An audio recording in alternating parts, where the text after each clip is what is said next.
제가 강사로 초대를 받은 게 얼마나 영광인지 모르겠어요. 예전에 저 뒤에서 부목사 시절에 예배드리면서 와, 이곳에서 설교 언제 할 날이 있을까 이런 생각을 했는지 안 했는지는 모르겠어요. 근데 이재현 목사님을 가까이 이렇게 교제한 덕에 이곳에서 설교할 수 있는 은혜를 입었어요. 그래서 설교를 해달라고 해서 기쁨으로 예스 했는데 설교 본문까지 또 정해주는 교회는 처음 봤어요. 보통 18번 가지고 설교하라고 그러잖아요. 근데 마태복음 이번 8복 갖고 기도한다고 5장 6절부터 8절까지 본문을 주신 거예요. 그래갖고 제가 지난 주간 내내 설교 준비했어요. 그래갖고 목사님께 물어봤더니 에이 그냥 그거 중심으로 아무거나 하면 되는데 그러시더라고요. 근데 뭐 어떻게 하겠어요. 제가 설교를 준비를 했으니 같이 좀 나누기 원합니다. 저에게 10살 터울의 막내 동생이 있어요. 어머님 말씀에 의하면은 그 아이가 태어나고 많이 아팠어요.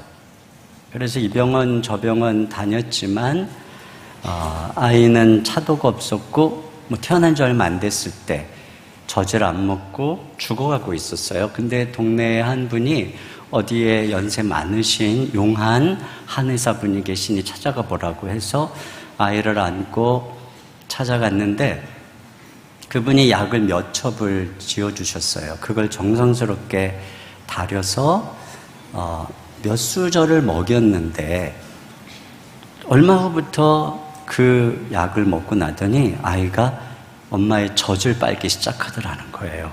그러더니만 이 아이가 살아난 것이죠. 그러니까 배고픔을 느끼고 젖을 빨기 시작하는 것은 이제 아이가 회복되고 살아나고 있다는 증상인데 영적으로도 그렇습니다. 어떤 분들은 이제 이렇게 설교가 시작이 되면 주무실 태세를 하는 분들이 계세요. 그 순간부터 깊은 잠에 빠져들어 가시는 분들, 이런 분들은 이제 영적으로 병들었거나 죽었거나 이런 거죠.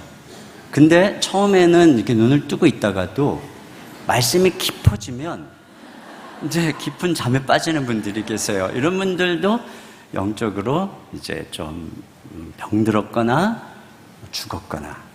지금은 제가 초두거든요. 이따가 말씀이 깊이 들어갈 때 보겠습니다. 여러분의 영혼의 상태가 어떤지.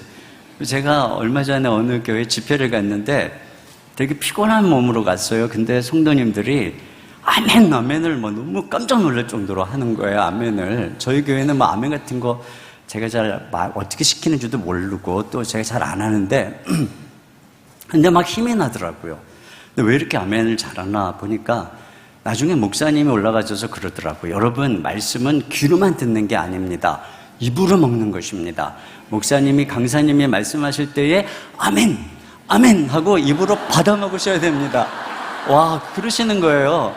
제가 이게 너무 감동받아서 우리 교회 가서 이렇게 얘기를 했어요.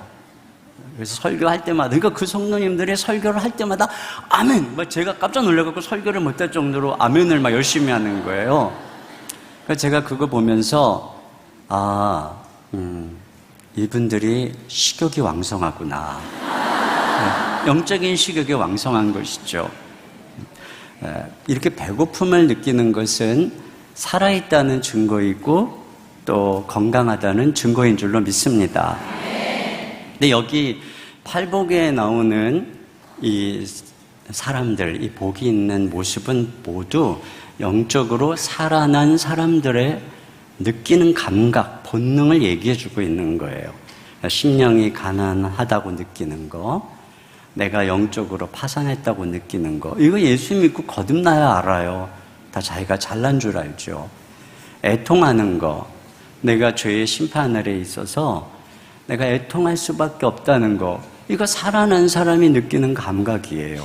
온유한 거, 하나님 앞에서 죄인일 뿐 아니라 사람들 앞에서도 내가 죄인임을 깨닫기에 더 이상 도도하지 않고 겸비하고 온유한 거, 이거 다 예수님 믿는 사람들만이 느끼고 가지는 감각이에요.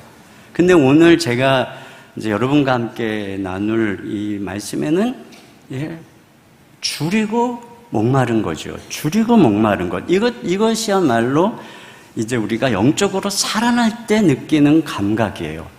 배가 고프고 목이 마르고. 그러면 영적으로 살아난 사람이 무엇에 목마르고 줄이다고 하냐면은 여기 의에 줄이고 목마른 자는 복이 있다 이렇게 말씀하고 있어요. 의에 줄이고 목마르다는 것은 우리 갑자기 예수님을 믿고 났더니 도덕적인 정의감이 생겼다 그런 의미가 아니죠.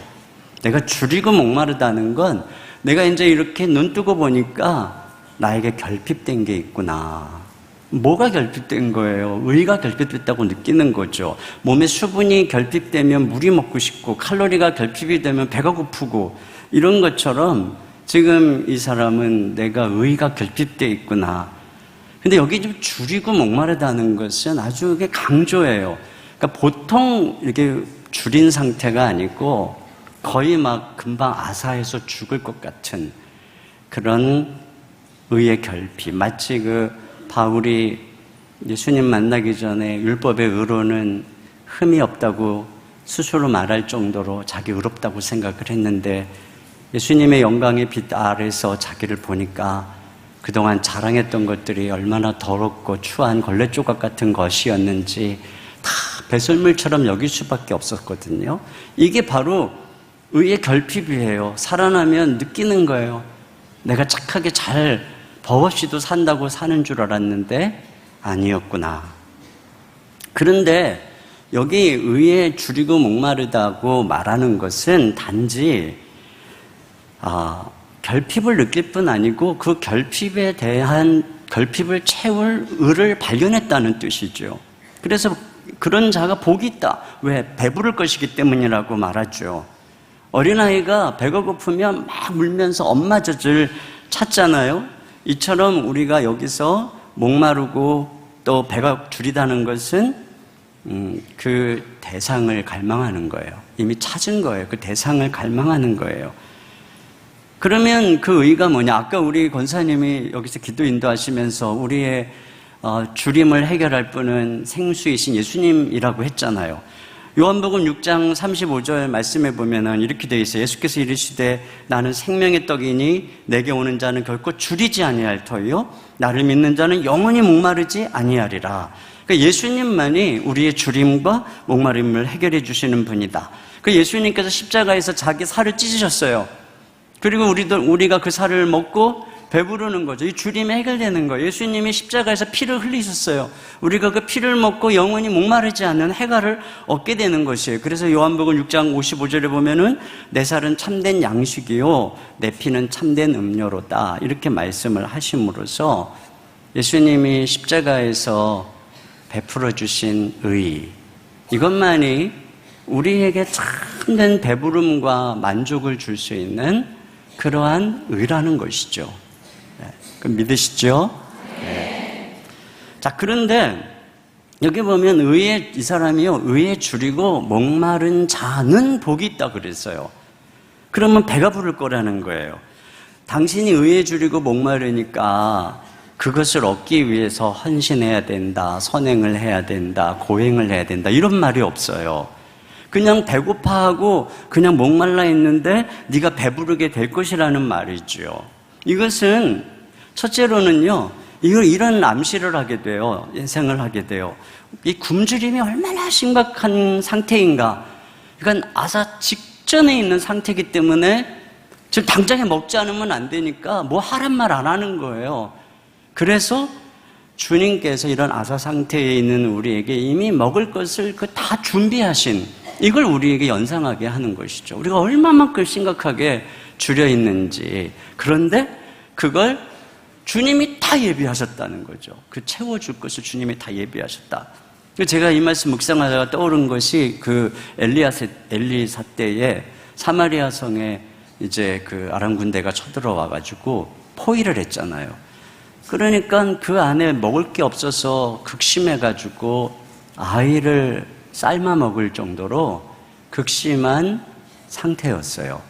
그러니까 성 안에서도 그렇게 먹을 게 없으면 성 밖으로 쫓겨서 살고 있는 문둥병자, 나병 환자들은 얼마나 굶주렸겠어요. 거기서 나오는 거 갖고 먹는 건데.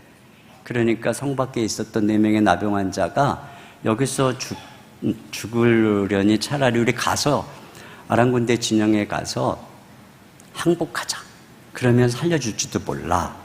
그래가지고요, 해질 무렵에 갑니다. 근데 가서 보니까 아무도 없어요. 왜냐면 모든 군대가 하나님이 위에서 내리시는 그 전차 말병거 소리를 듣고 전부 도망간 거예요. 근데 그때가 언제냐면 해질 무렵이에요. 해질 무렵이면은 저녁 먹을 시간이잖아요. 그러니까 다 그 수십만의 병사가 저녁을 먹으려고 전부 진수성찬을 차려놓고, 그리고 이제 먹으려고 했는데 다 쫓아낸 거예요. 그래서 아무도 없는 통통 그 벌판에 그러니까 이 4 나병 환자가 막 열심히 먹고 감추고 막 그랬는데도 너무 많으니까, 야, 이거 큰일 났다. 우리 여기 계속 이러고 있으면 화가 있어. 그래가지고 가서 알려주죠. 그러니까 이거 성 안에 있는 굶주렸던 백성들이 와가지고 이미 다 밥상 차려놓은 거 먹는 거예요. 저는 이 말씀을 묵상하면서 우리의 굶주림이 바로 이런 성 안의 사마리아 사람과 같기 때문에, 그래서 그 곡식 가지고 밥하다가 지금 굶어 죽을 수 있는 그런 사람들도 많을 거 아니에요. 매일 밤마다 죽으니까. 이런 기아 상태에 있는 우리를 위해서 그러니까 주님이 다 차려놓은 거예요. 우리는 그냥 배고파하고 목말라 하기만 하면은, 예수님이 그런 우리를 위해서 십자가에서 자기의 살을 찢으시고 자기의 피를 흘려서 우리가 먹고 배부를 모든 양식과 음료를 주님이 다 예비하신 것이죠. 그러니까 하나님께서 우리에게 베풀어 주시는 구원은 이와 같은 것이에요. 예수님이 다 하셨어요. 우리는 그냥 목말라 하기만 하면 돼요. 우리는 그냥 배고파 하기만 하면 되는 것이죠. 자, 그래서 우리가 이러한 그 의를 덧입은 것인데, 여기 이 줄이고 목마르다라고 하는 이 단어의 시제가, 헬라어 시제가 뭐냐면 현재 능동태 분사예요. 근데 헬라어에서 현재 분사라는 것은 계속 목마르고 계속 배고프다는 것이죠. 그러니까 이런 거예요. 계속 줄이고 계속 배고픈 자는 복이 있다, 이런 의미인 거예요. 근데 주님께서는 분명히 내가 주는 물을 마시면 영원히 목마르지 않을 거라고 했는데, 그럼 왜 계속 배고프고 계속 목마른 자가 복이 있다고 그럴까요? 여기 이 말씀을 듣는 사람들은 이미 다 예수님을 만난 사람들이에요. 이미 의롭다함을 받은 사람들이에요.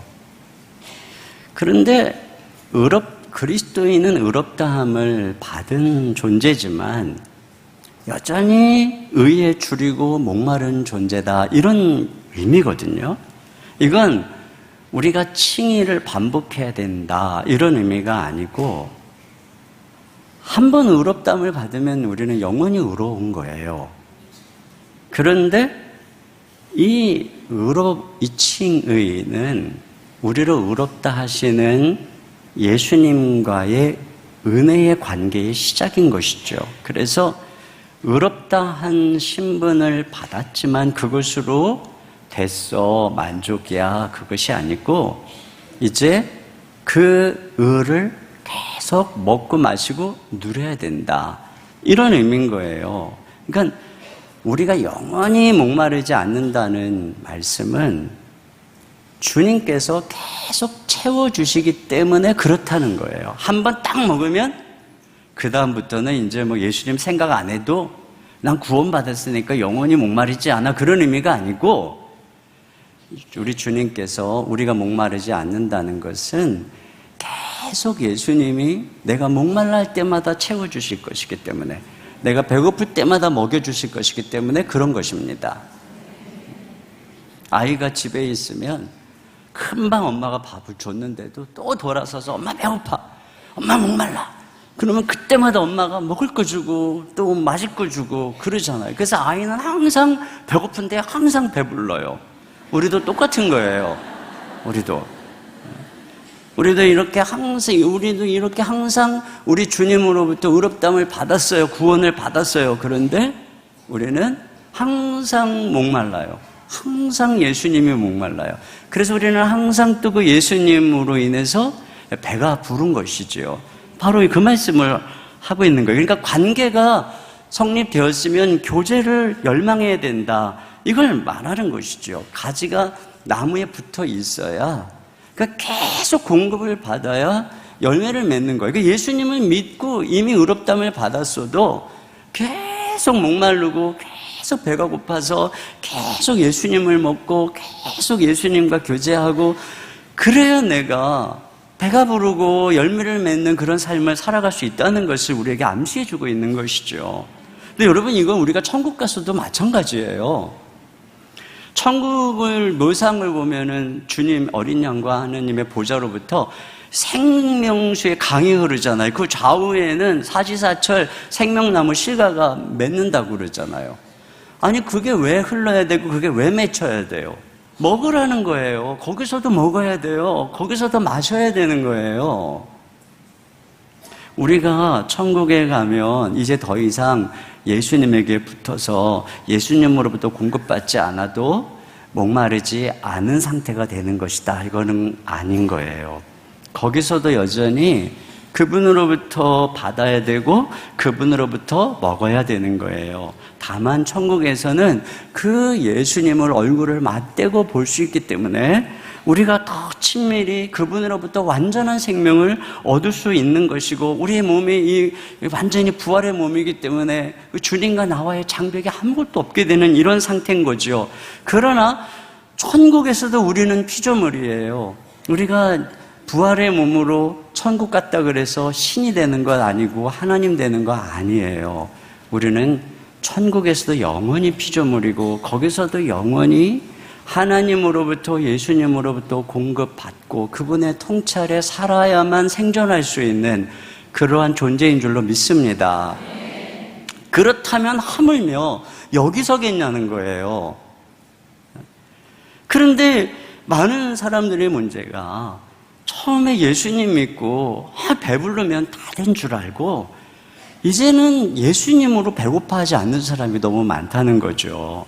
더 이상 예수님을 목말라 하지 않는 사람들이 많다는 거예요. 처음에는 나 예수님 없이는 못 살아요 그러면서 그렇게 예수님을 삼하고 눈물을 흘리던 분들이 이제 이렇게 시간이 막 가잖아요. 그러면 난 이제 예수님 없이도 잘 살아, 난 이제 혼자서도 잘해요 그러면서 전처럼 배고파하고 목말라 하지 않아요. 그리고 마치 이렇게 사는 게 신앙이 상급반, 예수님을 마스터한 상급반인 것처럼 또 이상하게 생각하는 분들도 가끔 있어요.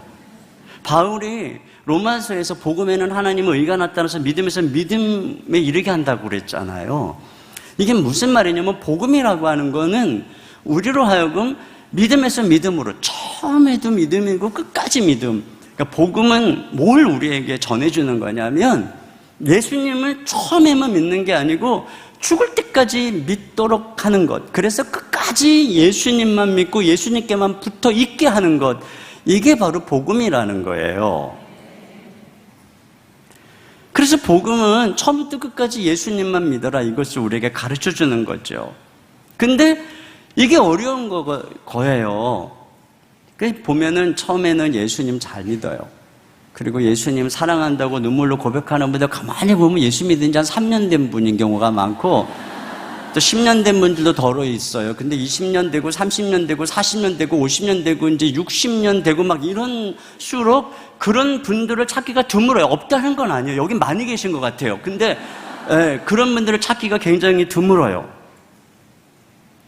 많은 분들이 더 이상 저 예수님 없어도 이제는 나의 경건한 인격과 도덕과 나의 어떤 모습으로 훌륭하게 신앙생활을 할 수 있다고 생각하는 거죠. 여러분, 끝까지 믿어야 되거든요. 이게 우리 신앙생활의 숙제는 예수님을 믿는 게 아니고, 이거 정확하게 아셔야 돼요. 예수님을 믿는 게 아니고 끝까지 끝까지 믿는 거예요. 죽을 때까지 믿는 거예요.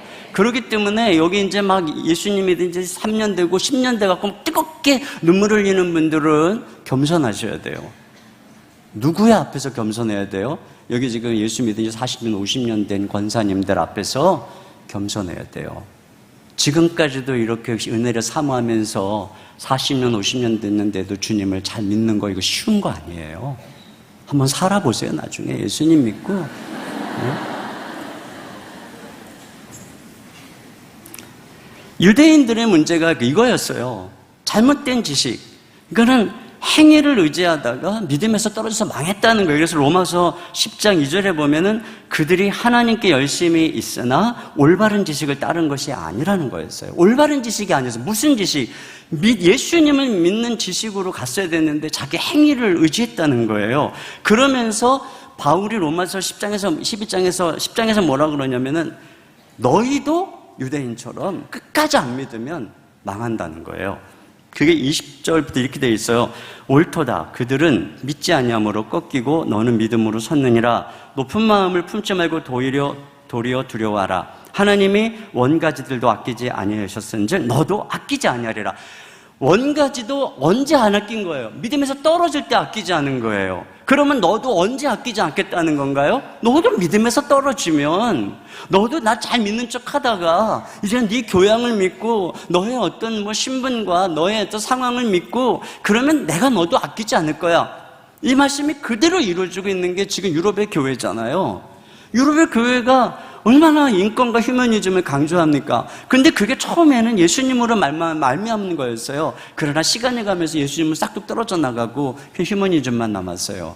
그리고 그러한 도덕적이고 그렇게 고상한 교회 어떻게 됐어요? 예수님이 떠났어. 점점점 문을 닫고 있잖아요. 버리는 거예요.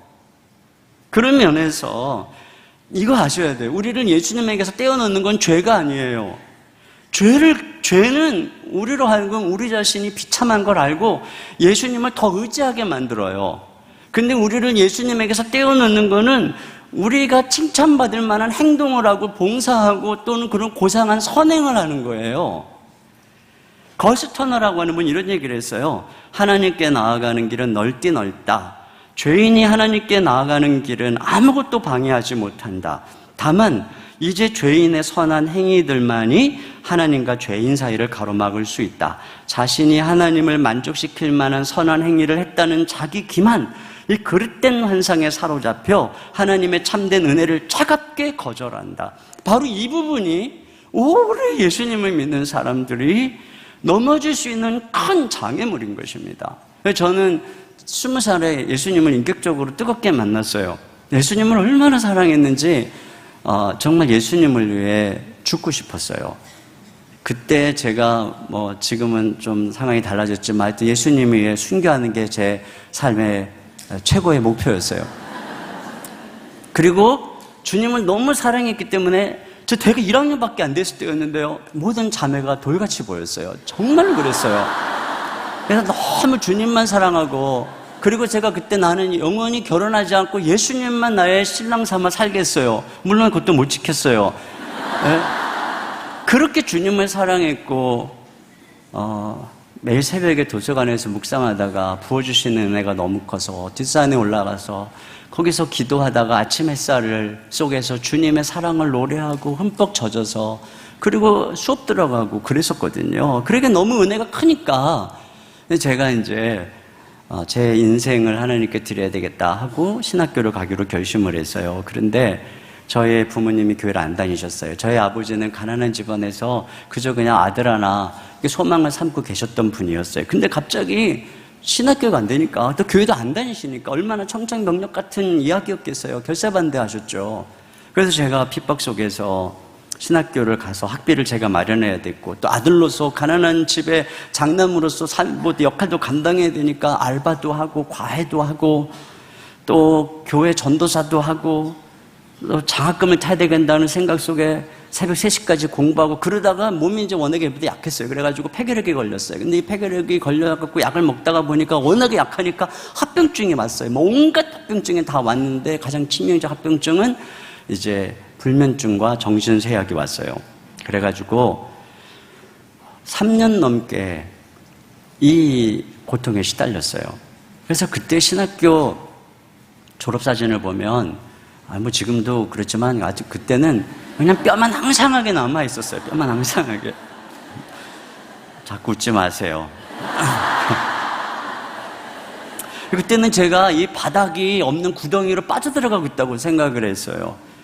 그러니까 뭐 한번 잠 못 주무셔 보면 아세요. 뭐 밤새도록, 그것도 하루 이틀도 아니고 다음날 설교해야 되고 또 수련회도 가야 되고, 뭐 밤새 한숨도 못 자고, 그러니까 죽어가는 거죠. 그러니까 제가 얼마나 불쌍해요. 예수님도 저를 얼마나 불쌍히 생각했겠어요. 근데 저는 제가 불쌍한 게 아니라 화가 나는 거예요. 용납이 안 되는 거예요. 무슨 생각이냐면, 첫째는 야, 전도사가 어떻게 병이 걸리냐, 그것도 어떻게 잠을 못 자냐, 하나님이 사랑하는 자에게 잠을 주신다 그랬는데 네가 어떻게 잠을 못 자냐, 용납이 안 되는 거예요. 이거 막 비난하는 거예요. 또 한 가지는 뭐냐면, 몸은 세약하고 이제 잠을 못 자니까 당연히 기도도 잘못하고 전도도 잘못하고 말씀 묵상 설교 준비 신방도 잘못하고 하루하루 몸이 꺼져가는 거죠. 그러니까 내가 하나님 앞에 떳떳하지가 못한 거예요. 너 같은 게 무슨 하나님 종이냐, 하나님이 너 같은 걸 사랑하겠냐, 이렇게 정죄하는 거예요. 누가 이렇게 저를 정죄하죠? 교회인가요? 예수님인가요? 아니에요. 뭔가 보니까 제 속에 있는 종교였어요. 행위를 의지하는 종교, 경험과 열심과 내 의를 의지하는 종교. 이게 그동안 저를 엄청 칭찬해 줬거든요. 왜냐하면 20살 때 그렇게 주님 사랑한다고 제 인생 드리고 매일 전도하고 핍박 속에서도 신학교 가고, 저는 그때 그런 오만함이 있었어요. 예수님을 나만큼 사랑할 수 있는 사람 있으면 나와보라 그래. 이것이 저의 의였어요. 근데 제가 아파서 못하니까 전도도 못하고 기도도 못하고 말씀 준비도 제대로 못하고 비실비실 사니까요. 그러니까 너 같은 건 자격이 없어, 비난하는 거예요. 뭐가 저를 비난하고 있었냐면, 제 행위를 의지하는 이 자기의의 종교가 저를 비난하고 있었어요. 제가 그렇게 고통을 받던 어느 날 로마서를 묵상했는데, 거기 보니까 오직 의인은 믿음으로 말미암아 살리라, 이런 말씀이 나와요. 근데 제가 그때 막 죽어가고 있으니까 이게 살리라는 말만 보면 눈이 번쩍 띄어지는 거예요. 근데 어떻게 사냐니까 오직 의인은 믿음으로 말미암아 산대요. 이 믿음으로 산다고 그랬는데, 그러면 믿음은 무엇인가 하고 생각해 보니까, 믿음은 예수님이 나를 위해 행하신 일을 신뢰하는 거더라고요. 그러면 예수님이 나를 위해 무엇을 행하셨나, 이렇게 생각을 해봤어요. 그랬더니 예수님이 나의 모든 죄를 다 대신 지셨어요. 예수님이 저의 질병도 대신 지셨어요. 예수님이 저의 게으름도, 예수님이 저의 나태함도, 예수님이 저의 무능함도, 예수님이 저의 자격 없음도 다 지셨어요. 그리고 예수님이 저를 위해 죽으셨어요. 그리고 부활하신 예수님이 저한테 말씀하시는 거예요. 나는 너를 있는 모습 그대로 사랑해. 나는 지금 너의 있는 그 모습을 그대로 사랑한다. 그리고 내가 너를 위해 채찍에 맞았기에 너는 나음을 입었어. 너는 낫고 있단다. 너를 향한 나의 생각은 불행도 아니고 재앙도 아니고 축복이야. 너의 미래를 향한 희망이고 소망이야. 이렇게 주님께서 그리스도 안에서 말씀하고 있다는 것을 다시 바라보게 되었죠. 이 믿음으로 산다는 거예요. 근데 제가 지금 뭐 하고 있나 보니까 저는 경험으로 살고 있었던 것이죠. 그러니까 왜냐하면 잠 못 자고 몸은 아프고 그러다 보니까 행함은 없고, 이런 모습을 보면서 경험적으로 내가 죽어가고 있다고 생각하니까 저는 침울하고 낭망하고 그런 자신을 보면서 비난하고 정죄하고 있었던 거예요. 그래서 그래, 이제 더 이상 이제부터 경험으로 살지 말자, 행위로 살지 말자, 오직 믿음으로 살자. 믿음으로 살아야 난 살아난다고 했잖아. 그래서 제가 믿기로 결정을 했어요. 제가 믿기로 딱 결정을 하니까 해야 될 게 이게 이미 그런 약속을 딱 믿고 받아들이니까 제가 기뻐해야 되겠더라고요. 그렇잖아. 이렇게 되면 기쁜 거잖아요. 주님 나 사랑하신다고 그러는데 나왔다고 그러는데 내 인생에 미래가 있다고 그러는데 당연히 기쁜 거죠. 그러나 현실을 보면 아니니까 슬퍼해야 되는 거고, 내가 경험으로 살면 슬퍼해야 되고 믿음으로 살면 기뻐해야 되겠더라고요. 근데 기뻐지나요? 뭐 기뻐지질 않아요. 또 잘 나가 노는데 할 일은 많은데 잠은 안 오고 안 기뻐져요. 그래서 방법이 없더라고요. 그래서 웃었어요 그냥. 웃었어요. 잠이 안 오면 마음이 불안하거든요. 근데 그럼 불안하면 화가 나고 근심하고 그러고 있잖아요. 근데 안 그랬어요. 웃었어요. 근데 이게 웃는 것도 잠깐이지 뭐 그런다고 금방 잠이 오는 것도 아니고 또 다시 웃었어요. 제가 아침 새벽 6시까지 웃었어요. 그리고 일어났어요. 거울을 보니까 얼굴이 퇴퇴한 거예요. 또 다시 기분이 나빠지려고 하는데 또 아니야, 믿음으로 살아야 돼. 또 웃었어요. 길을 가면서도 웃었어요. 나의 의가 되시는 예수님을 순간순간 바라보고 웃은 거예요. 그냥 뭐 웃음 치료를 했다는 게 아니고 약속의 말씀을 붙들고 나의 의가 되시는 예수님의 옷자락을 붙드는 마음으로 계속 웃은 거예요. 그렇게 하루 이틀 사흘 얼마를 보내는지 몰라요. 순간순간 웃었어요. 기뻐했어요. 그게 저의 예수님을 믿음으로 바라보는 표현이었어요. 근데 어느 순간부터 제가 회복되기 시작한 거죠. 진짜로 이 말씀이 맞았어요. 오직 의인은 믿음으로 말미암아 살리라. 영혼만이 아니고 내 육체도 사는구나.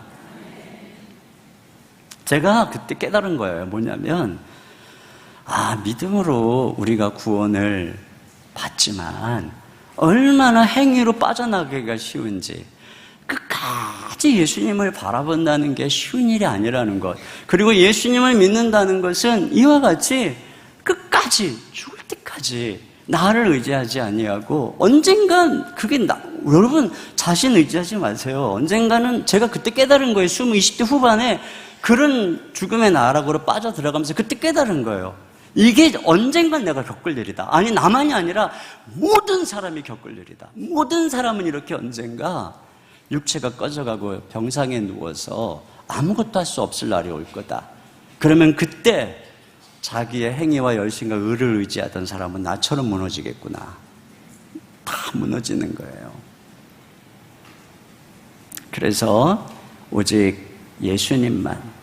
그래서 제가 그 이후로 또 그 당시에 한참 잘 부르던 찬양이 목마른 사슴, 목마른 사슴 시냇 물을 찾아 헤매이듯이 내 영혼 주를 찾기에 갈급하나이다. 이 찬양을 얼마나 많이 불렀는지. 그래서 제가 젊은이 사역할 때거든요. 제 별명이 목마른 딱따구리였어요. 그리고 딱따구리는 뭐냐 그랬더니 하도 딱따구리처럼 딱딱거린다고 제가 그때 설교를 엄청 딱딱거리면서 했거든요. 젊은이들이니까.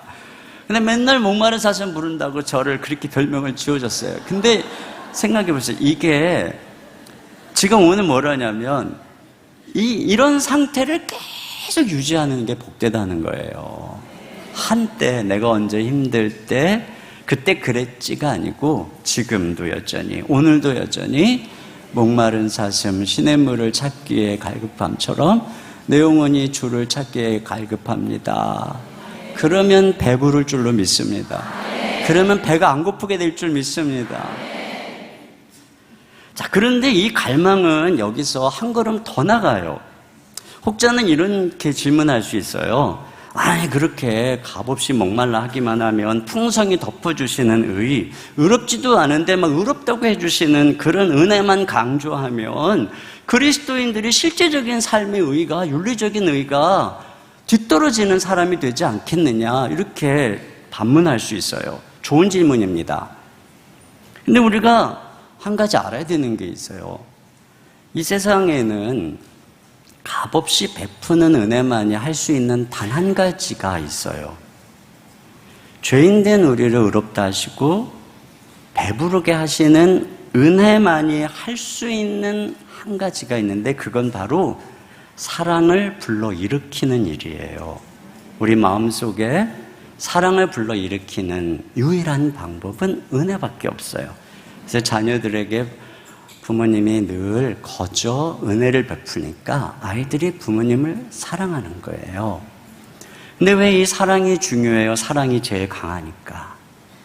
불타는 건물 안으로 아이를 위해서 뛰어들어가게 하는 것은 사랑이에요.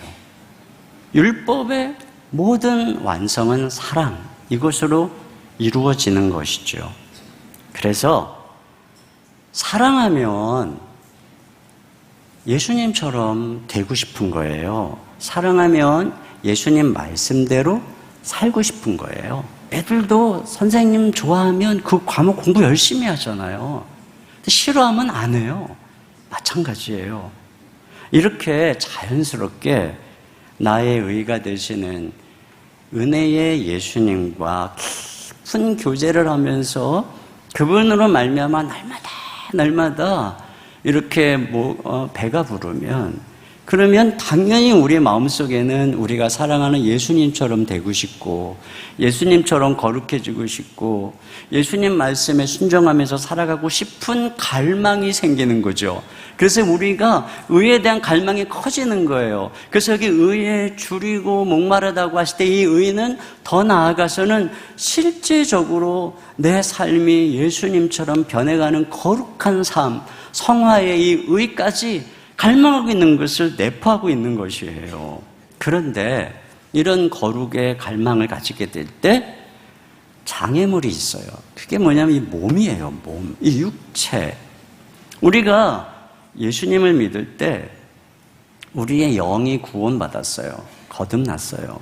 근데 그래서 우리는 영적으로 하늘에 안침바 되었고 하늘나라의 시민이 되었어요. 근데 우리의 몸은 아직 구원을 못 받았어요. 이 몸은 죽고 부활할 때 완전히 구원을 받아요. 지금은 죽을 몸이에요.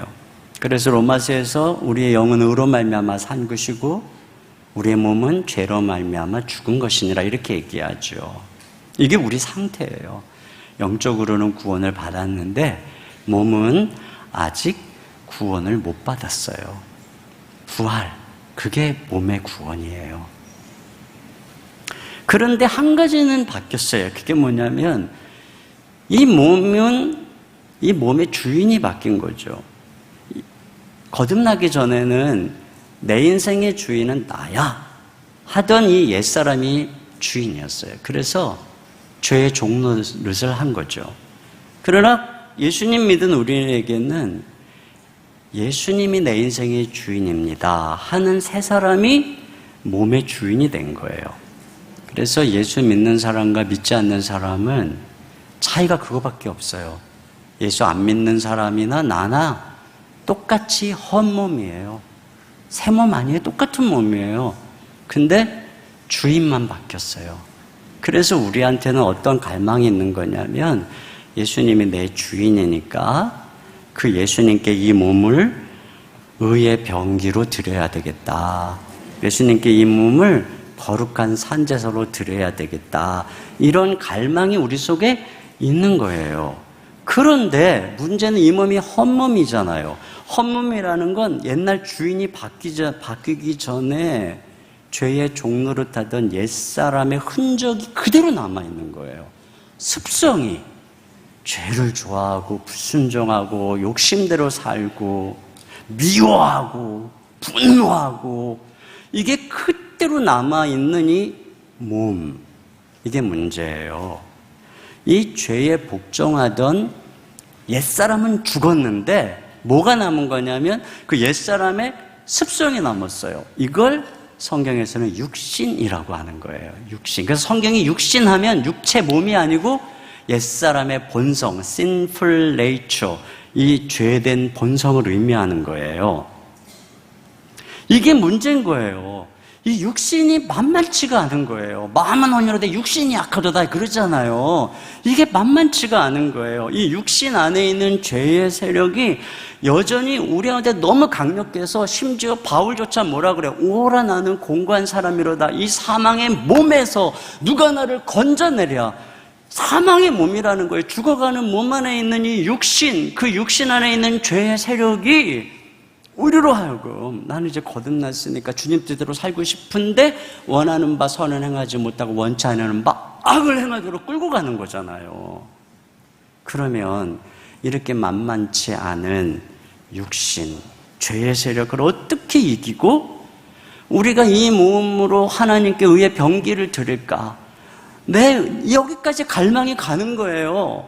정말 의에 줄이고 목마른 이 사람은 이 사람은 내 이 살아가고 있는 이 몸으로 내 삶으로 예수님처럼 의롭고 예수님처럼 거룩한 삶의 갈망까지 나갈 수밖에 없는 것입니다. 그러면 어떻게 해야 되느냐? 방법이 아닌 걸부터 먼저 알아야 되는데요. 방법이 아닌 거는 죄를 이기는 방법이 아닌 거는 내가 율법, 도덕, 고행, 종교를 가지고 이제 예수님 믿고 거듭났으니까 율법과 도덕을 가지고 착하게 살자고 결심하는 거. 이건 방법이 아니에요. 왜냐하면 성경이 뭐라 그러냐면 로마서 8장 3절 말씀에 보시면은 이런 말씀이 있어요. 율법이 육신으로 말미암아 연약하여 할 수 없는 그것을 하나님은 하시나니. 저기 말씀해 보시면 율법이 육신으로 말미암아 연약하다. 뭐가 약하다는 거예요?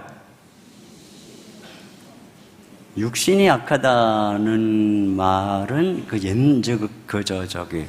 겟세마네 동산에서 제자들에게 예수님이 하신 거고, 저 말씀에서는 저거 어렵잖아요. 그것만 잘하면 할 수 있어요.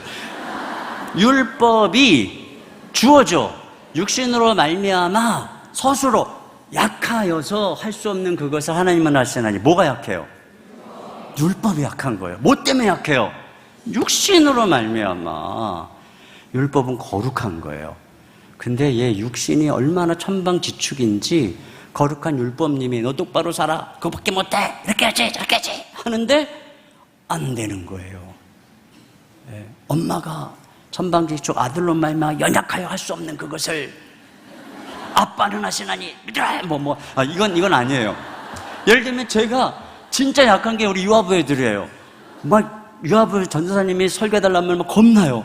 왜냐하면 제 설교를 어른들은 잘 알아듣는데 유아부 아이들은 천방지축 못 알아듣잖아요. 그러니까 처음에 듣는 척하다 그때부터 막 비비꼬고 막 이러거든요.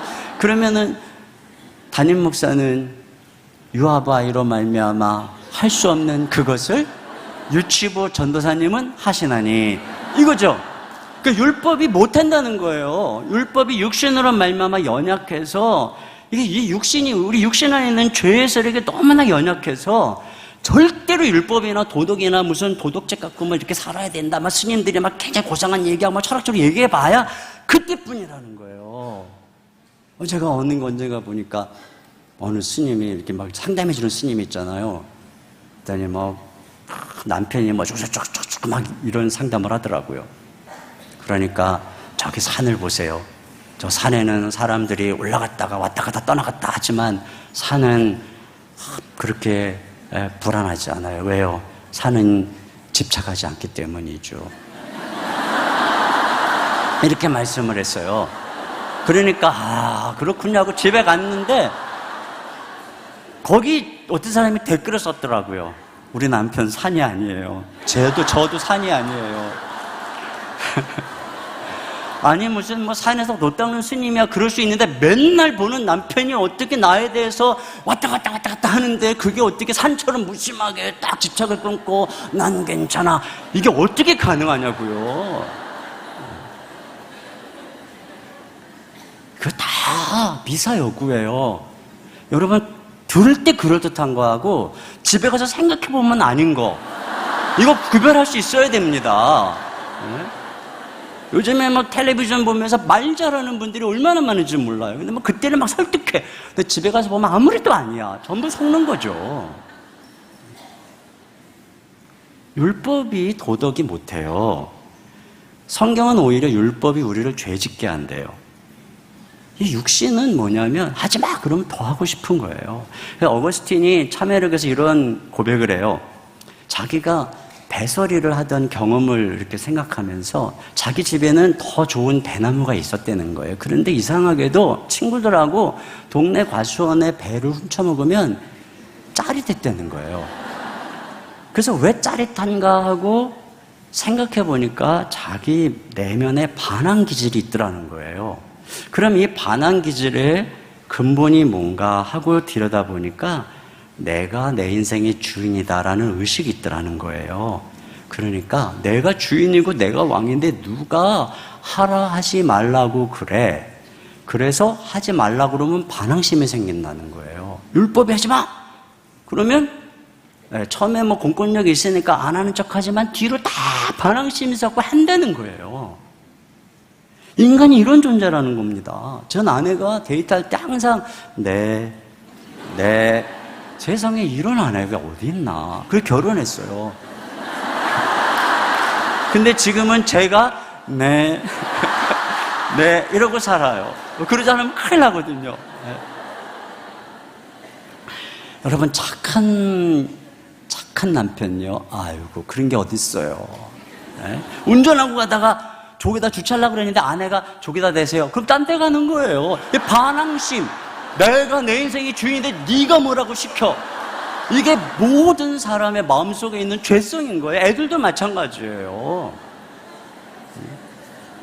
그래서요 로랑 베그라고 하는 심리학자가 도덕을 가지고 인간의 심리를 실험한 다음에 책을 썼어요.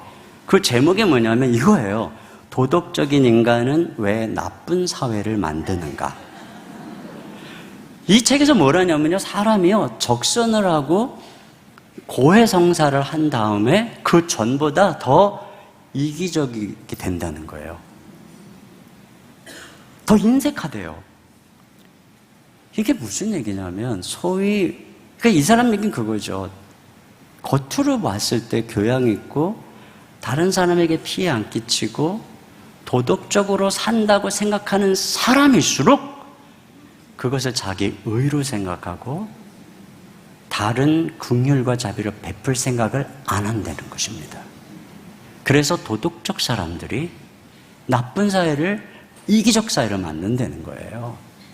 오히려 죄도 짓고 천찮고 고해성사 하러 가는 중에 더 적선을 한대요. 하러 가는 중에. 그러니까 도덕이라고 하는 게 우리 내면의 진정한 변화를 일으키지 못한다는 것을 그대로 보여주는 것이에요. 그러니까 우리가 오늘날 도덕 윤리 운동으로 또는 율법 운동으로 사람들을 의롭게 세상을 변화시켜 보겠다고 하는 것은 바리새인들이 했던 실패를 반복하겠다는 것하고 똑같은 것입니다. 그러면 우리가 어떻게 강력한 죄를 죽이고 육신을 제어하면서 이 몸을 거룩하게 할 수 있느냐? 이것에 대해서 성경이 대답을 우리 알잖아요. 예수님께서 우리 안에 육신 안에 거하는 죄와 정욕을 제어하기 위해서 우리를 홀로 버려두지 않으시고 성령님을 보내주신 것입니다. 그래서 우리가 날마다 성령님을 의지하면 성령님께서 그 누구도 제어할 수 없었던 육신의 정욕을 제어할 능력을 주시는 거예요. 어느 누구도 컨트롤할 수 없었던 내 안에 있는 육신의 세력, 죄의 세력이 생명의 성령의 법이 죄와 사망의 법에서 우리를 해방하였느니라. 그러니까 오직 성령님만이 우리를 그렇게 변화시켜 주시는 줄로 믿습니다. 여러분, 성령님께서 우리 몸 안에 거하시는데 성령님이 우리 몸 안에 거하시는 목적, 그건 첫 번째는 바로 우리가 육신의 정욕을 이기고 죄에 굴복치 않고 예수님을 사랑하고 예수님께 순종하도록 하시기 위한 것이 성령님께서 우리 속에 거하시는 이유예요. 성령님은 언제 우리에게 가장 충만하게 임하시냐면 성령님이 오신 목적에 맞게 그분을 구할 때 성령님은 우리에게 가장 충만하게 임하시는 거예요. 그러니까 우리가 언제 성령님을 어떤 목적으로 구할 때 주님 제 안에 육신의 죄성, 육체의 욕망, 세상의 유혹, 이것을 이길 수 있는 능력을 베풀어 주십시오. 성령님, 모든 죄를 이기고 거룩하게 살아갈 수 있도록, 말씀에 순종할 수 있도록 도와주십시오라고 간구할 때 성령님은 드디어 내가 온 목적을 이해하고 얘가 나를 날마다 부르는구나 해서 성령님은 우리를 충만하게 해주시는 줄로 믿습니다. 예수님이 오병이어 기적을 행하고 사람들이 막 예수님의 임금 삼으려고 그랬잖아요. 제자들도 인기가 막 상종가에 올라가잖아요. 그때 예수님이 갑자기 제자들에게 저편으로 가라고 배를 타고 내보냈어요. 근데 역풍이 불어가지고 막 고통을 받고 있는 거예요. 그러니까 하나님께서 마음의 허영을 이렇게 역풍을 통해서 잠재우시는 거거든요. 근데 예수님께서 그 막 고통 가운데 있는데 바다 위로 걸어오셨어요. 근데 예수님이 바다 위로 걸어오셨어요. 우리는 뭐 예수님 하나님이니까 당연히 바다 위로 뭐 걸어오실지 이렇게 생각하지만 예수님이 완전한 인간이세요. 예수님은 중력의 지배를 받는 3차원의 지배를 받는 몸을 가지신 분이세요. 그리고 예수님도 빠지는 몸을 갖고 계신 분이세요. 그리고 예수님도 빠지면 죽으시는 거예요. 예수님이 죽을 몸을 가졌으니까 십자가에서 죽으신 거예요. 그 예수님도 잘못하면 질식사에서 죽으실 수 있는 거예요. 그 예수님이 그 물 위로 걸어올 때 얼마나 겁나셨겠어요. 그런데 예수님 안에 있는 성령의 능력으로 지금 그 예수님 안에 있는 예수님의 하나님 되심이 나타나고 있는 거거든요. 그러면 어떻게 이 순간에 예수님 안에 성령이 충만하게 임하셔서 예수님의 이 하나님 되심이 이 바다 위를 걸어오면서 나타나게 되었을까? 그게 중요해요. 이 왕 삼으려고 했을 때 가장 큰 욕은 예수님 자신이죠. 근데 예수님은 산으로 도망하셨어요. 제자들은 배 타고 가라고 그러고 산에 가서 기도하신 거예요. 글씨 밤새도록. 뭘 기도했겠어요? 고난을 갖고 기도하셨겠어요? 병을 낫게 해달라고 기도하셨겠어요? 아니에요. 사람들이 나를 왕 삼으려고 합니다. 인기가 하늘을 찌르고 있습니다. 이 모든 정욕을 이 인기와 허영으로부터 나를 건져주시고 온전히 나에게 주신 하나님의 이 메시아로서의 사명을 감당할 수 있게 도와주시옵소서. 그렇게 기도했던 거예요. 그러니까 성령님께서 능력으로 임하셔서 그래서 예수님이 물 위를 걷는 기적을 보여주시는 것입니다. 여러분, 우리도 똑같아요. 우리도 똑같은 것입니다. 우리가 과거에는 몸이 아플 때 열심히 기도했어요. 또 힘든 일이 있을 때 열심히 기도했어요. 근데 이제 좀 살다 보니까 몸도 나았어요. 건강도 해졌어요. 살만해요. 돈도 어느 정도 벌었어요. 그러니까 계절은 좋지요. 유혹하는 것도 많아요. 막 마음의 허영심도 들어오고 인기도 올라가고 지도력도 점점점 많아지고 이때 우리가 예수님과 같은 기도를 하는 거예요. 주님, 제가 이 육체의 정욕을 이길 수 있는 힘을 주시옵소서. 세상의 유혹을 이길 수 있는 힘과 능력을 주시옵소서. 성령님을 의지합니다. 성령으로 충만케 되어지기를 원합니다. 내게 다가오고 있는 이 모든 온갖 유혹으로부터 저를 건져주시고 충만한 능력을 베풀어 주시옵소서. 이렇게 간구할 때 우리가 성령으로 충만케 될 줄로 믿습니다. 그리고 우리가 이 악한 세상에서 거룩한 몸으로 드러나게 될 줄로 믿습니다. 이게 바로 의에 줄이고 목마른 사람의 또 한 모습인 거예요. 예수님을 정말 사랑하는 사람은 이와 같이 이 몸으로 거룩한 삶을 살아가기 위해서 날마다 성령님을 갈망하는 사람입니다. 성령님의 능력을 구하는 사람입니다. 성령의 은혜를 구하는 사람입니다. 이런 기도가 저와 여러분에게 함께 하시길 주님의 이름으로 축원합니다. 그러면 배부르게 될 줄로 믿습니다.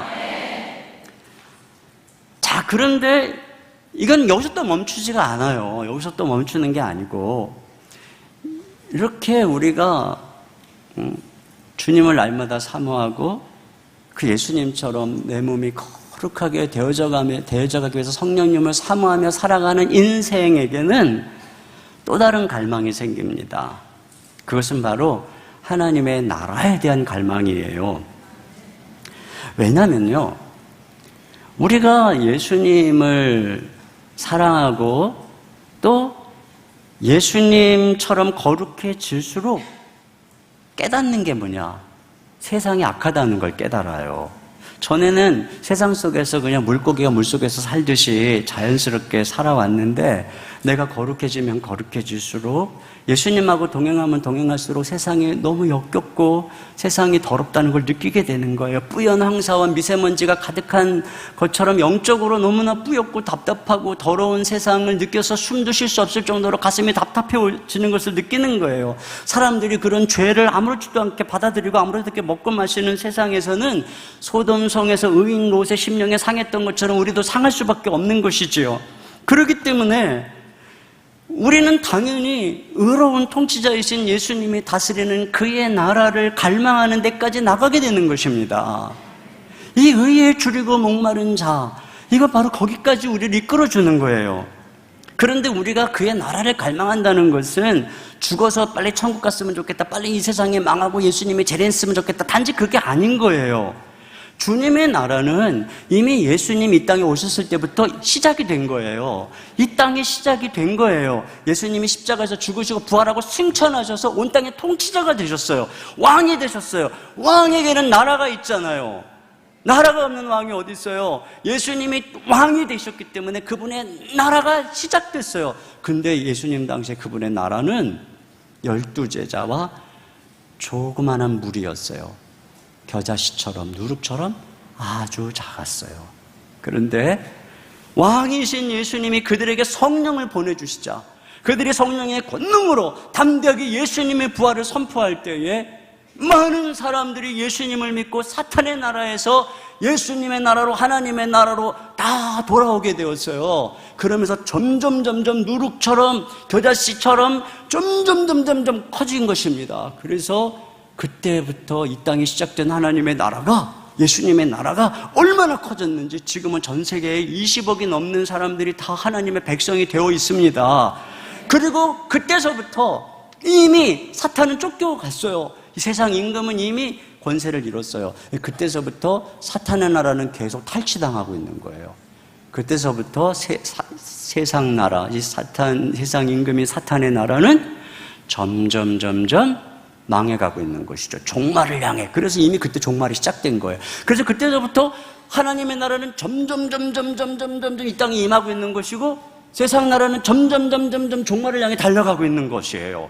지금 이게 우리가 살아가고 있는 세상이고 저 예수님이 하늘에서 통치하고 있는 바로 그 나라 가운데 우리가 지금 살아가고 있는 것이고 그 나라의 현재적인 모습이 교회인 줄로 믿습니다. 나중에 이 교회가 변화되어 예수님의 거룩한 신부가 되는 줄로 믿습니다.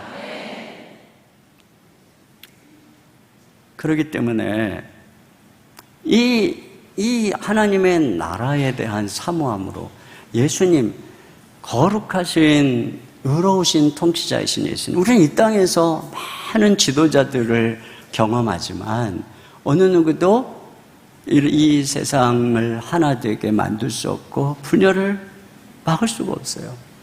살아가면 살아갈수록 느껴요. 누가 대한민국 동서남북으로 깨어진 대한민국을 하나 되게 할까? 저분이면 될 거야. 저분이면 될 거야. 시간이 가면 갈수록 될까? 이런 마음이 드는 것이 우리의 솔직한 마음입니다.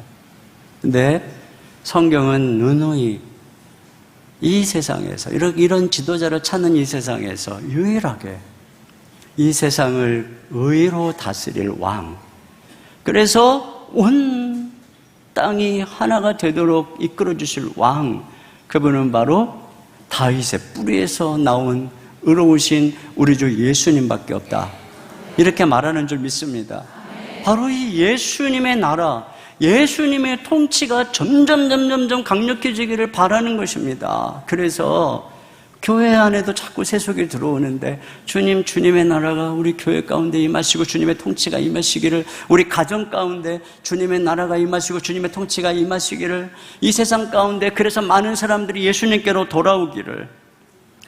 그래서요, 예수님께서 제자들에게 너희는 이렇게 기도하라. 하늘에 계신 우리 아버지여, 이름이 거룩히 여김을 받으시오며 나라가 임하시오며 뜻이 하늘에서 이루어진 것 같이 땅에서도 이루어지이다. 나라가 임하는 게 뭐냐? 하나님의 뜻이 이루어지는 거예요. 통치가 임하는 것. 주기도문의 핵심 기도의 제목은 이거예요. 너희들은 이렇게 기도하라.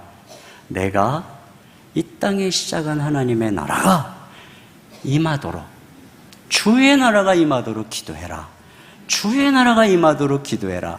이것이 주님이 가르쳐주신 기도의 핵심 주제인 것입니다. 아직 잘 듣고 계세요? 네. 두 분이 졸고 계세요. 가슴에 손을 얹고 병든 건지 죽은 건지 잘 생각해 보셔요. 물론 어젯밤에 못 주무셨을 수도 있어요. 네. 여러분, 그러면서 주님 뭐라 그랬냐면은 이 기도를 어떻게 해야 되냐면 떡 세 덩이를 빌리러 간 사람처럼 구하고 찾고 두드리라 그랬어요. 그러잖아요. 처음에는 가서 구했는데 어떻게 됐어요? 나 잔다.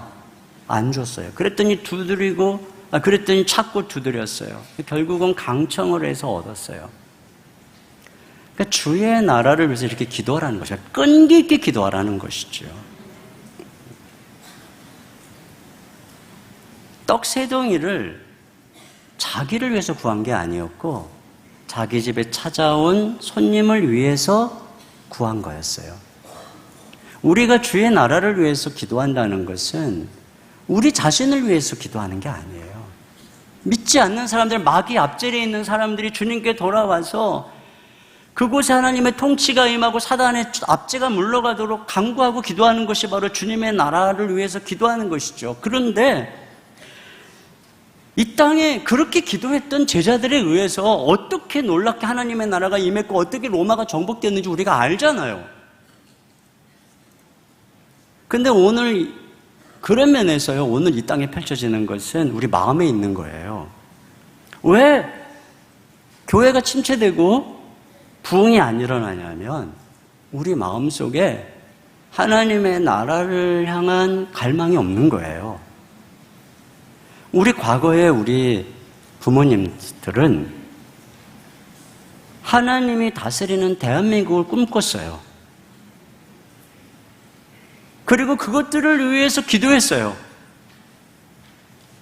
우리 선조들의 1번 기도 제목은 영혼구원이었고 교회였고 부흥이었어요.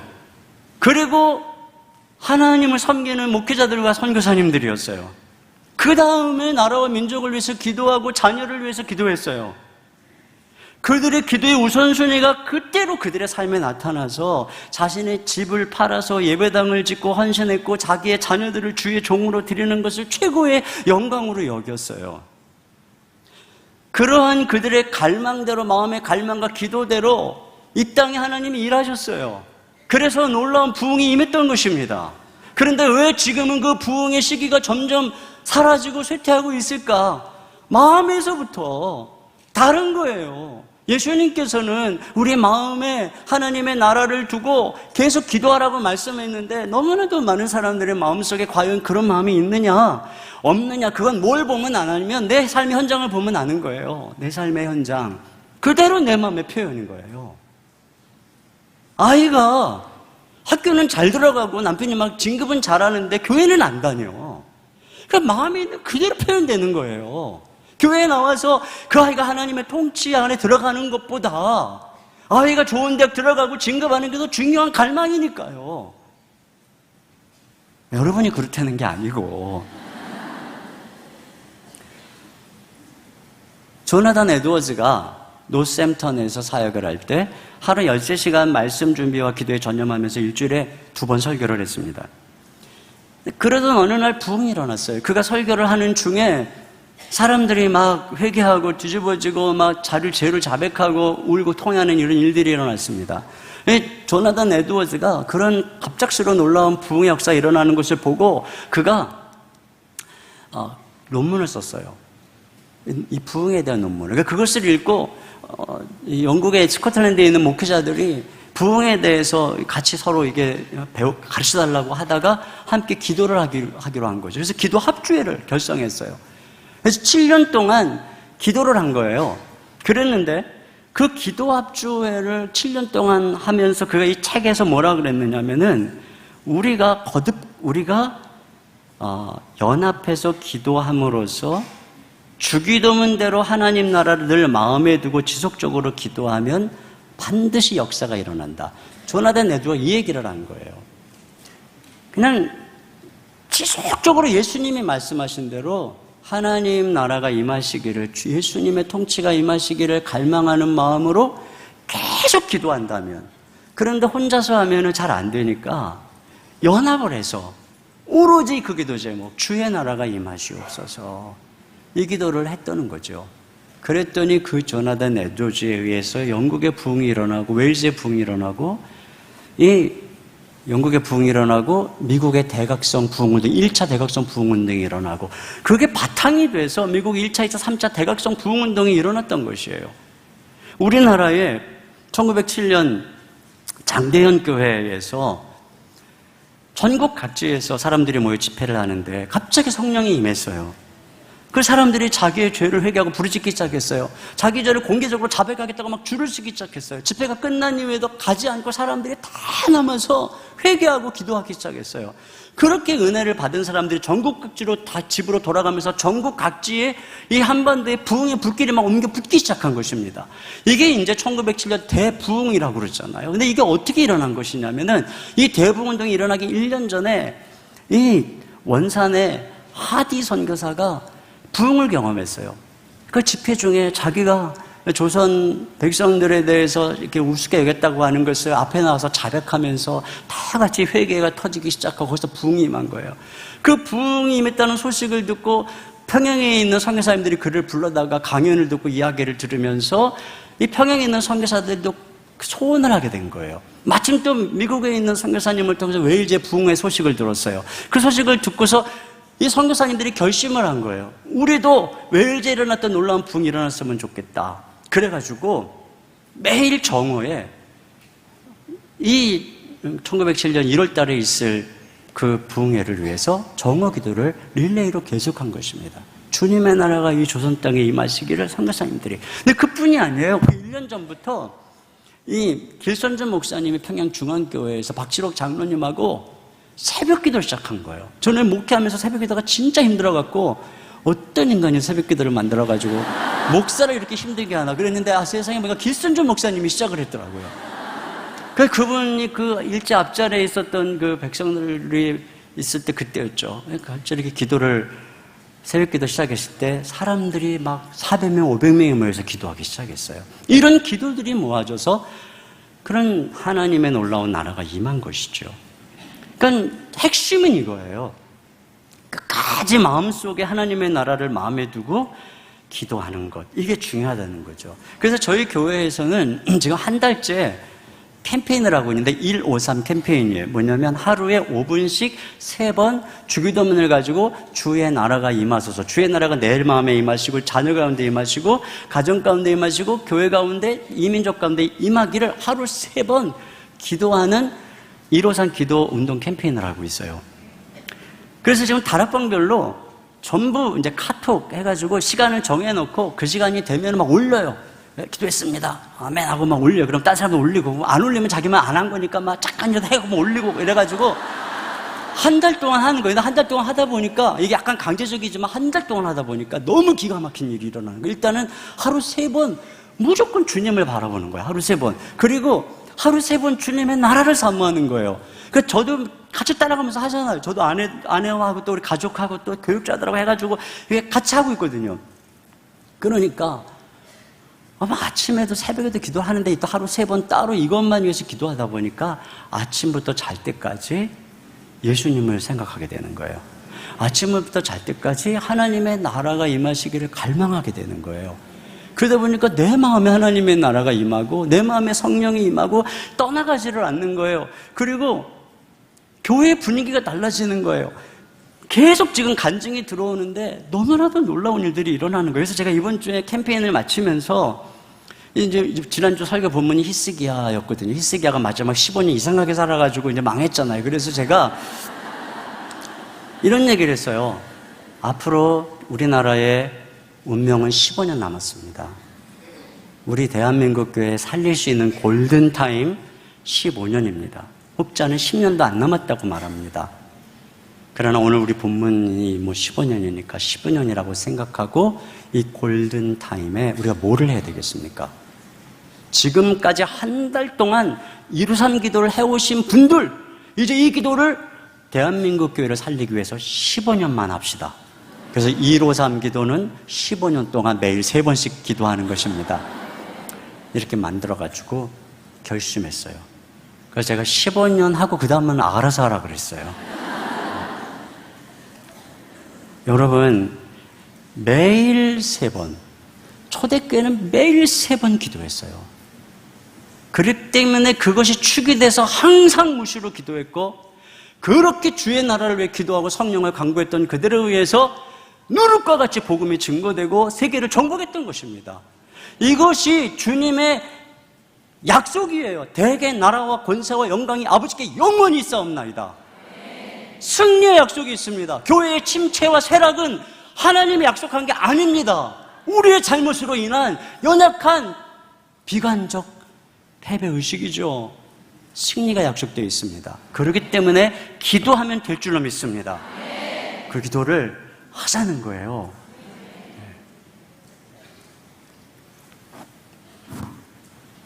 제가 정리하죠. 의에 줄이고 목마른 자는 첫째, 의가 되시는 예수님을 날마다 바라보고 갈망하는 자입니다. 두 번째, 예수님처럼 거룩하기 위해서 날마다 죄와 싸우며 열정적인 기도로 성령님의 능력을 덧입기를 갈구하는 자입니다. 세 번째, 주님이 다스리는 의의 나라가 이 땅에 임하기를, 가정과 교회와 이 사회 국가에 임하기를 날마다 기도하는 자입니다. 이렇게 의에 줄이고 목마른 자는 복이 있는 줄 믿습니다. 왜냐하면 그가 배부를 것이기 때문에 그렇습니다. 다른 사람은 모를 것입니다. 그러나 의에 줄이고 목마른 자는 경험할 것입니다. 예수님을 사모하는 자는 예수님의 은혜를 경험할 것입니다. 성령을 사모하는 자는 능력을 경험하고 거룩한 삶을 살 것입니다. 주의 나라를 사모하는 자는 그 나라가 가정과 교회와 이 땅에 임하는 것을 경험하게 될 것입니다. 제가 사실 이 6절, 7절까지 부탁을 받았는데 시간이 이제 다 돼가지고요.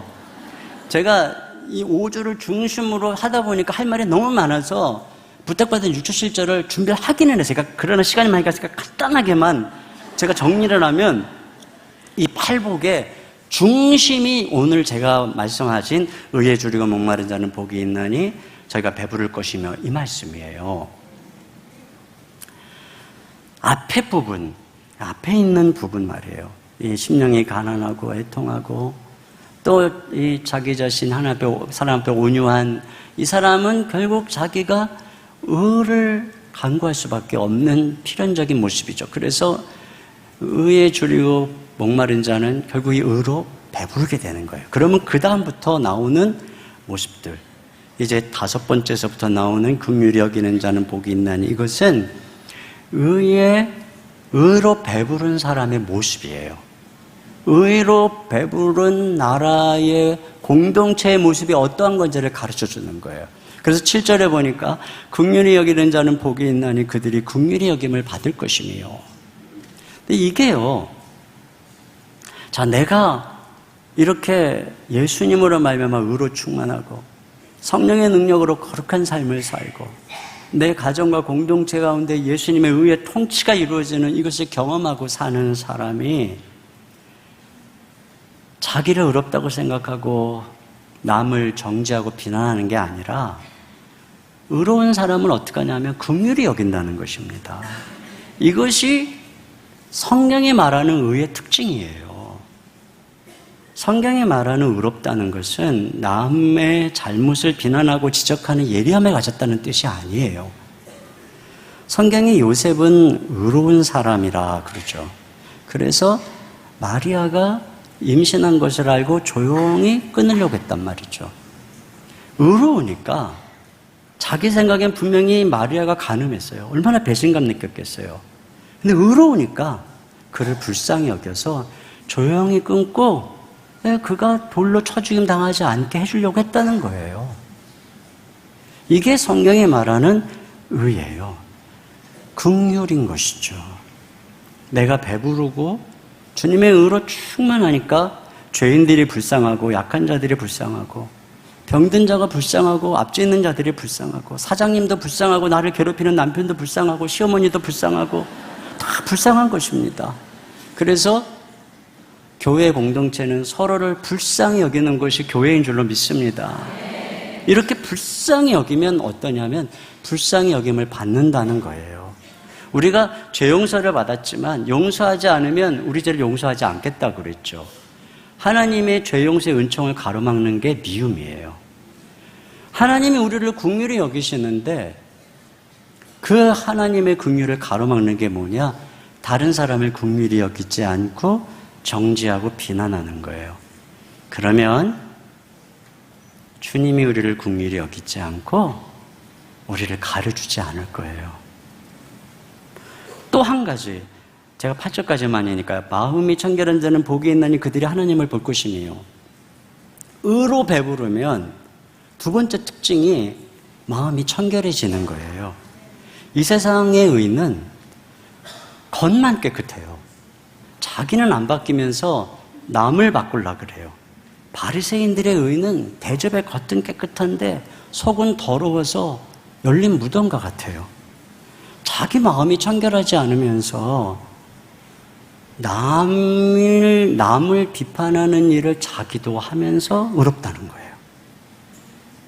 그런 사람들이 어떻게 세상을 바꾸겠어요?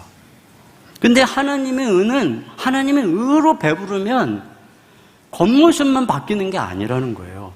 마음이 청결해지는 거예요. 자기 안에서부터 개혁이 시작되고 자기서부터 변화되는 거예요. 은밀한 데서부터 정직한 거예요. 마음이 청결하기 때문에 누가 보든지 안 보든지 그렇게 사는 거예요. 겉과 속이 똑같은 거예요. 숨겨진 악이 없는 거예요. 거짓이 없는 거예요. 이것이 그리스도인이라는 것입니다. 그들은 하나님을 볼 것이라는 말입니다. 그들은 이 땅에서 하나님을 볼 거예요. 지금 여기서 우리와 하나님 사이를 가로막는 건 죄예요. 이 세상 사람들은 겉으로 나타나는 도덕적 개선은 이룰 수 있는지 모르겠지만 마음의 부패함은 치료할 수가 없어요. 그게 이 세상의 한계예요. 이스라엘 백성들이 율법 아래서 그렇게 두들겨 맞으면서도 돌아갈 수 없었던 것, 마음을 주님께로 가져갈 수 없었어요. 돌을 닦아도 어떤 교화를 해도 우리의 이 근본적으로 죽고 썩고 부패한 마음은 하나님 앞에 청결해질 수가 없어요. 오로지 예수님의 의만이 우리의 마음을 청결하게 해주는 줄로 믿습니다. 그렇기 때문에 마음이 청결한 자, 그리고 그 의로 말미암아 날마다 예수님을 닮아가고 죄를 이기는 이 마음이 청결한 자는 이 땅에서도 하나님을 보는 것입니다. 하나님의 음성을 듣는 것입니다. 하나님과 동행하는 것입니다. 그래서 그 마음이 생명의 근원이 되어 그 마음에서부터 다른 사람을 살리는 능력이 나타나는 것입니다. 더 나아가서 이런 사람은 하나님을 그날에 보게 될 것입니다. 천국 아무나 가는 거 아닙니다. 천국 아무나 가는 것도 아닙니다. 마음이 청결한 자가 가는 것입니다. 비행기 아무나 못합니다.